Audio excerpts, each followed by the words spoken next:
ماہ ربیع النور جاری و ساری ہے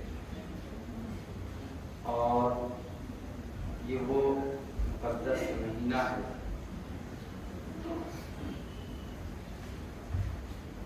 جس ماہ مبارک کی 12ویں تاریخ کو پیر کے دن صبح صادق کے وقت جناب آمنہ کے گھر حضرت عبداللہ کی بیٹے کی شکل میں جناب عبد المطلب کے پوتے بن کر مکہ کی سرزمین پر کعبۃ اللہ شریف کے اطراف میں بی بی آمنہ کے گھر پر اللہ کا محبوب دانائے الغیوب ختم الرسل تاجدار انبیاء و مرسلین ساری کائنات کو جس کے صدقے میں اور جس کے لیے اللہ نے بنایا پیدا کیا وہ محبوب تشریف لا رہا ہے۔ بریلی کی سرزمین سے غلام جو اپنے وقت کا امام کہلایا پکار کر عز گزار ہوا، جس سہانی گھڑی چمکا طیبہ کا چاند، جس سہانی گھڑی چمکا طیبہ کا چاند، اس دل افروز ساعت پہ لاکھوں سلام۔ آقا علیہ السلام سے محبت ایسی ہے بریلی کے تاجدار کو کہ لوگ آقا پہ سلام پڑھنے کو اعتراض کرتے ہیں۔ اب بریلی کے تاجدار کہہ رہے ہیں آقا تو آقا ہیں، آقا جس وقت تشریف لائے میں اس وقت اس گھڑی پہ بھی سلام بھیج رہا، جس سہانی گھڑی چمکا طیبہ کا چاند، اس دل افروز ساعت، دل افروز ساعت، وہ ساعت وہ گھڑی جس گھڑی آقا علیہ السلام تشریف لائے اس پہ لاکھوں سلام۔ میرے پیارے آقا علیہ السلام کے پیارے دیوانوں، اور اللہ کا کرم ہے کہ رب قدیر نے ہمیں اور آپ کو اس خوش عقیدہ جماعت میں پیدا کیا اور استقامت عطا فرمائی ہے کہ جو خوش عقیدہ جماعت اپنے آقا علیہ السلام کی ولادت کو سب سے زیادہ بڑی خوشی کے طور پر منایا کرتا، اور کیوں نہ منائیں؟ عید الفطر یہودیوں اور عیسائیوں کو نہیں ملی کیونکہ مصطفیٰ جان رحمت میں نہیں ملی۔ عید الاضحیٰ کلمہ عیسیٰ اور موسیٰ پڑھنے والے یہود و نصارہ کو نہیں نصیب ہوئی کیونکہ مصطفیٰ جان رحمت نہیں تشریف لائے تھے۔ نعمت کلام الہی یعنی قرآن عظیم، اس دولت سے وہ مالا مال نہیں ہوئے کیونکہ ان کے درمیان مصطفیٰ جان رحمت تشریف نہیں لائے۔ لیکن جب میرے آقا علیہ السلام آئے تو دنیا کو عید الفطر بھی ملی، عید الاضحیٰ بھی ملی، قرآن بھی ملا، ایمان بھی ملا، اسلام کی نعمت سے وہ لوگ بھی مالا مال ہو گئے جو فقر و شرک کی دنیا میں پھنسے ہوئے۔ ایسا عظیم رسول جب اس سرزمین پر تشریف لایا تو اس سے بڑا احسان کون سا ہو سکتا ہے رب کا کہ اپنا محبوب ہمیں عطا فرمائے۔ اور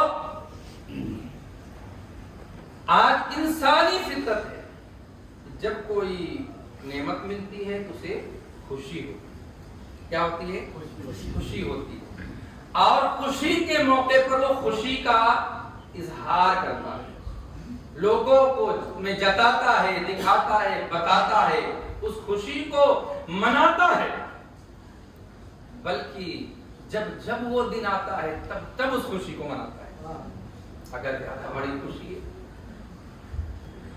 عجیب حال ہے اپنے بچوں کی ولادت پر لاکھوں خرچ کرنے والے اور اپنے بیٹے کو اپنے بیٹے کو عورت ملنے کے دن لاکھوں خرچ کرنے والے، اپنے بیٹوں کو اولاد ملنے کے دن خوشی میں لاکھوں خرچ کرنے والے، نبی کی ولادت پر جب خرچ کی باری آتی ہے اور جشن اور خوشی منانے کی باری آتی ہے، کہتے شرک ہو گیا، بدعت ہو گیا، ناجائز ہو گیا، حرام. کیسے امتی، کلمہ بھی پڑھو اور ان کے نام سے، ان کی ذات سے ایسا حسد رکھو کہ ان کی کسی خوشی میں شریک نہ ہو. اب تمہیں ہدایت نہیں تو نہیں، ارے جن ایمان والوں کو رب نے ہدایت دی ان پہ بھی فتوے لگاتے. دراصل معاملہ یہ ہے کہ ذکر رسول یہ ایسی نعمت ہے اللہ رب العزت کہ یہ ہر کسی کو نصیب نہیں ہوتی ہے. اللہ اپنے محبوب کا ذکر اسی زبان سے کراتا ہے جس زبان کو وہ پسند فرماتا ہے. تو خوش نصیب ہے سنی مسلمان جن کی زبانوں کو رب نے پسند فرمایا اپنے محبوب کے ذکر کے لیے، کہ وہ اپنے نبی کا ذکر کرتے ہیں اور ان کا دن مناتے ہیں، ان کی خوشی مناتے ہیں. میرے پیارے آقا علیہ السلام کی پیار. اچھا آپ کہیں گے کہ بھائی آپ نے حضرت لوگوں کی مثال دے دی، لوگ تو کچھ بھی کرتے ہیں، یہ کون سی دلیل ہے؟ لوگ تو کچھ بھی کرتے ہیں، کسی بھی دن خوشی منا لیتے ہیں، وہ کون سی دلیل ہے؟ تو میں آپ کو قرآن کریم سے دلیل دوں. سورہ یوسف میں اللہ رب العزت فرماتا ہے، جو میں نے بھی آیت تلاوت کی تھی، قل محبوب آپ فرماؤ، محبوب تم فرماؤ، اللہ سے بفضل اللہ وبرحمتہ فبذلک فلیفرحوا، کہ جب تمہیں اللہ کا تم پر فضل ہو اور اس کی رحمت تمہیں ملے. نمبر ایک، اللہ کا تم پر فضل ہو. نمبر دو، تمہیں اللہ کی رحمت مل جائے. فبذلک فلیفرحوا، تو اللہ کی عطا پہ یفرحوا، یفرحوا نہیں فلیفرحوا، تو ضرور اس میں خوشی کا اظہار کرو، خوشی مناؤ. میں لفظی ترجمہ کر رہا ہوں. اور فرحا یفرحوا عربی زبان جاننے والے جانتے ہیں، یہ اس خوشی کے وقت یہ لفظ استعمال کیا جاتا ہے جس خوشی کو منانے میں انسان اپنا مال خرچ کرے، اپنا مال خرچ کرے. پتا چلا کہ اللہ فرما رہا ہے جب تم پر اللہ کا فضل ہو جائے، اللہ کی کوئی رحمت مل جائے تو تمہیں خوشی منانا چاہیے. اور خوشی ایسی کہ میری دی ہوئی دولت کو اس خوشی پہ لٹاؤ، جشن کا اظہار کرو، جشن کا اہتمام کرو. اے اللہ ہم نے خرچ کر دیا، ہم نے لگا دیا تو نے تھا مال اور حکم بھی تو نے دیا، ہم نے لگا دیا، خرچ کر دیا. دنیا تانا مار رہی ہے، تانا ماری فضول خرچی. غریب کو دے دیتے، یتیم کو دے دیتے، بیوہ کو دے دیتے، شادی کرا دیتے، اسکول بنا دیتے، یہ کر دیتے، وہ کر دیتے. اب یہ وہ لوگ کہتے ہیں جو اپنی بیٹیوں اور بیٹوں کی شادی میں لاکھوں خرچ کرتے ہیں، اور 50-50 ہزار کا نہیں، 1 لاکھ کا موبائل استعمال کرتے ہیں. تب ان کو غریب نہیں یاد آتے. ہزاروں روپے کا گٹکا اور پان کھا کے تھوک دیتے ہیں. بچہ چاکلیٹ کے لیے پیسہ مانگے کہ 500 کی نوٹ پکڑاتے ہیں. چوپاٹی گھومنے کے لیے ممبئی میں ہزاروں روپے خرچ کر دیتا ہے. اور جب نبی پہ خرچ کرنے کے بعد آتی تو اسے غریب کہتا ہے، جس نبی کے صدقے میں سب ملا ہے. تو یہ اللہ لوگ تانا مار رہے ہیں، لوگ اتنا تانا مار رہے ہیں کہ ہمارے دل میں وسوسہ آ رہا ہے، مولا کی شاید ہم نے جو خرچ کیا تیرے محبوب کی آمد کی خوشی میں یہ سب ضائع چلا گیا کیا؟ یہ سب ضائع ہو گیا، فضول چلا گیا کیا؟ اللہ کہتا ہے نہیں، ہوا خیر مما یجمعون، وہ تمہاری اس دولت سے بہتر ہے. خرچ کی ہوئی دولت نبی کے نام پہ جو خرچ کیے تمہاری اس دولت سے بہتر ہے جسے تم جمع کر کے رکھے. اللہ فرما رہا ہے کہ یہاں پر جمع کر کے رکھنے والی دولت سے بہتر ہے یہ دولت جو تم نے اللہ کی فضل اور رحمت کے ملنے پہ تم نے خرچ کیا خوشی منانے کے لیے۔ میرے عزیز اب بتاؤ، اولاد اللہ کی نعمت ہے، بولی ضرور ہم پڑھ دیجیے، ہے اسی لیے خوشی مناتے ہیں، صحیح ہے؟ بارش آئے اللہ کی رحمت ہے، اللہ نے زندگی دی اللہ کا فضل یہ رحمت ہے، اللہ نے بیوی بچے دی اللہ کا فضل اللہ کی رحمت ہے نا؟ اللہ نے ایمان دیا فضل ہے رحمت ہے، گھر بار دیا یہ فضل ہے اللہ کی رحمت ہے۔ جب یہ ساری نعمتیں اللہ کا فضل ہے اللہ کی رحمت ہے، بتاؤ سب سے بڑی رحمت کیا ہے اور سب سے بڑا فضل کیا ہے؟ اللہ فرماتا ہے وما ارسلناک الا رحمتا للعالمین، اے محبوب ہم نے تمہیں رحمت بنا کر تمام عالمین کے لیے بھیجا۔ ہماری اولاد ہمارے لیے رحمت ہو سکتی ہے، چند لوگوں کے لیے رحمت ہو سکتی ہے، ہماری دولت ہمارے لیے فضل ہمارے لیے رحمت ہو سکتی ہے، لیکن میرا نبی وہ ہے جو ساری کائنات کے لیے رحمت بن کر گیا۔ ان سے بڑی کوئی رحمت نہیں ہے، اس فضل سے بڑا اللہ کا کوئی فضل نہیں ہے۔ جب سب سے بڑا فضل ہاتھ آیا، جب سب سے بڑی رحمت الہی ہاتھ آئی ہے، اس دن ہم خوشی کا اظہار کیوں نہیں کرتے؟ اس لیے سنی مسلمان سب سے بڑی خوشی عید میلاد کے دن، سب سے بڑا جشن وہ 12 ربیع الاول شریف کو مناتا ہوا نظر آتا ہے۔ میرے پیارے آقا علیہ السلام کے پیارے دیوانوں، اچھا یہ بدعت ہے، آپ کو اتنی سمجھتی کیا قرآن میں؟ صحابہ نے نہیں قرآن پڑھے تھے؟ انہوں نے کیوں نہیں میلاد منائے؟ انہوں نے کیوں نہیں حضور کے مجلس سجائی ان کی ذکر کی؟ آپ زیادہ سمجھتا رہو گے؟ اچھا میرے عزیز، حدیث پاک میں آتا ہے آقا علیہ السلام حجرہ مبارکہ میں تشریف فرمائے، اچانک آقا علیہ السلام مسجد نبی شریف میں تشریف لائے، حجرے سے نکلنا دیکھا صحابہ کرام بیٹھی ہوئی، مجلس سجی، مجلس عام نہیں تھی، مجلس میلاد تھی، مجلس ذکر رسول تھی، صحابہ بیٹھے، آقا علیہ السلام تشریف لائے، السلام علیکم، وعلیکم السلام، کیا کر رہے ہو میرے دیوان میں؟ یا رسول اللہ آپ کا ذکر کر رہے ہیں اور آپ کی جیسی نعمت دولت اور اللہ کا فضل ہمیں میسر ہوا، اس خوشی پہ آج اللہ کا شکر ادا کرنے جمع ہوا۔ کہا کیا کہا؟ پھر سے کہو۔ یا رسول اللہ آپ جیسی نعمت ہمیں مل گئی، آپ جیسی دولت دے کر اللہ نے ہم پہ بڑا احسان کیا، اس لیے ہم آپ کا ذکر کر رہے ہیں اور اللہ کا شکر ادا کرنے جمع ہوئے۔ آقا نے فرمایا کہ قسم کھاؤ گے اس بات پہ؟ یہ بھی کوئی قسم کھلانے کی بات ہے، لیکن ہوا سنیوں تمہارا عقیدہ مضبوط کر رہے تھے آقا، کیا قسم کھا سکتے ہو اس بات پر اسی لیے بیٹھے ہو؟ کہا ہاں یا رسول اللہ ہم قسم کھا کے گئے۔ کہا میرے صحابہ سنو، میں نے تم پر شک ہے اس لیے قسم نہیں کھلائی، بلکہ سنو وجہ یہ ہے کہ تم یہاں میرا ذکر کر رہے تھے، اللہ کا شکر ادا کر رہے تھے، اور میں حجرے میں تھا، اللہ نے جبرائیل امی کو بھیجا، جبرائیل امی تشریف لائے اور آ کر کے انہوں نے عرض کیا یا رسول اللہ علیہ الصلوۃ والسلام، یہ جو مسجد میں بیٹھ کر کے آپ کے غلام آپ کیا ذکر کر رہے ہیں اور اللہ کا اس نعمت پر ملنے پر شکر ادا کر رہے ہیں، اللہ رب العزت ان کی مجلس کو دیکھ کر فرشتوں میں فخر کر رہا۔ دیکھو فرشتوں، یہ ہے میرے محبوب کے دیوانے کہ میں نے اپنا محبوب انہیں عطا کیا تو آج میرا شکر ادا کرنے جمع ہو گئے۔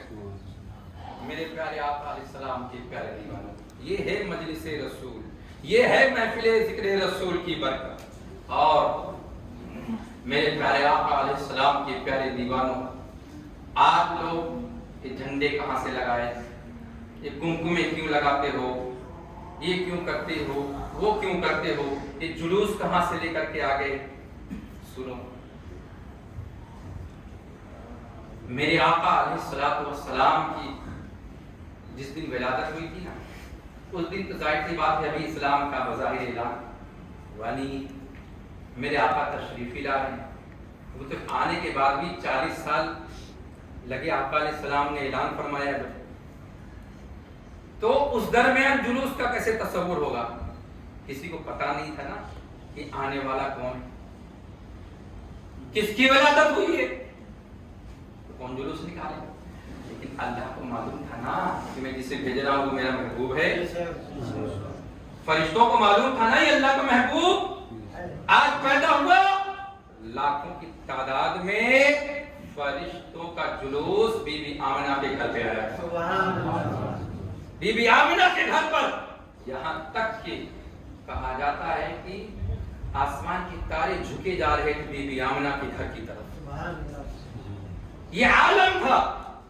اور جلوس کی بات کرتے ہو، جب صحابہ جان گئے، جب لوگ جان گئے کہ یہ آقا ہیں، یہ نبی ہیں، یہ رسول ہیں، محبوب خدا ہیں، یہ رسول خدا ہیں، خاتم المرسلین ہیں، خاتم النبیین ہیں، ان پر ایمان لائے.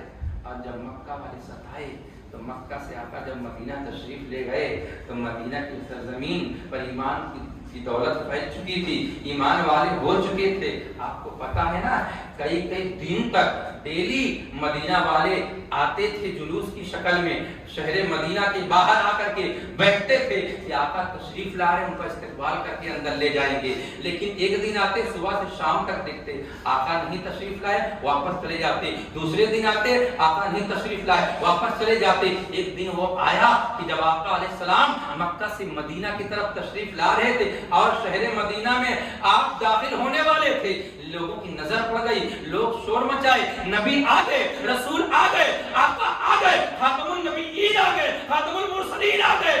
پورے مدینہ میں کوہرام برپا ہو گیا. مدینہ والے بستی سے باہر آ گئے اور ان کے پاس جھنڈے نہ تھے تو انہوں نے کھجور کے ڈنڈے توڑ لیے اور کھجور کے پتوں کو لے کر کے وہ جھنڈے بنا کر کے بلند کرتے ہوئے تف بجا بجا کر کے قطار میں کھڑے ہو گئے اور آقا علیہ السلام کو لبیک یا رسول اللہ، مرحبا یا رسول اللہ، مرحبا یا رسول اللہ، اہلا و سہلا مرحبا یا رسول اللہ، آقا کا استقبال کرتے ہوئے نعرہ رسالت کے ساتھ شہر مدینہ میں لے کے داخل ہوئے، یہ کہتے ہوئے طلع البدر علینا من ثنیات الوداع وجب الشکر علینا ما دعا للہ داعی. یہ کہتے ہوئے وہ مدینہ میں چکر لگاتے رہے اور جب تک آقا علیہ السلام حضرت ایوب انصاری کے گھر پر تشریف نہیں رکھے تب تک وہ جلوس آقا کے استقبال میں ساتھ ساتھ چلتا.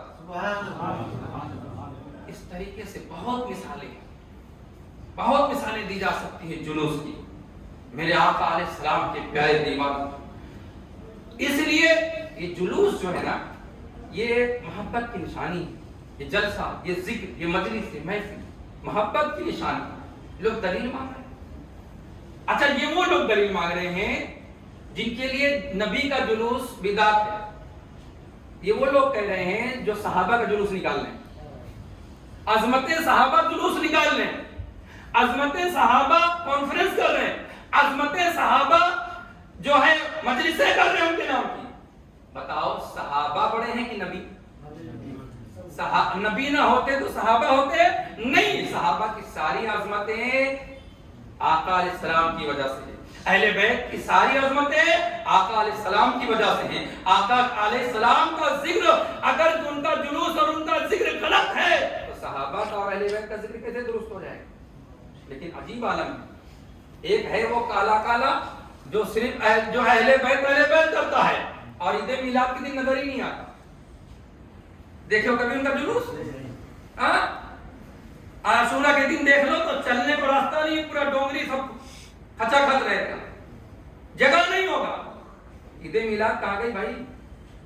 ہم بھی ہیں عاشورہ والے الحمدللہ، کربلا والے ہم ہیں کیونکہ ہم نبی والے ہیں، ہم نبی والے ہیں.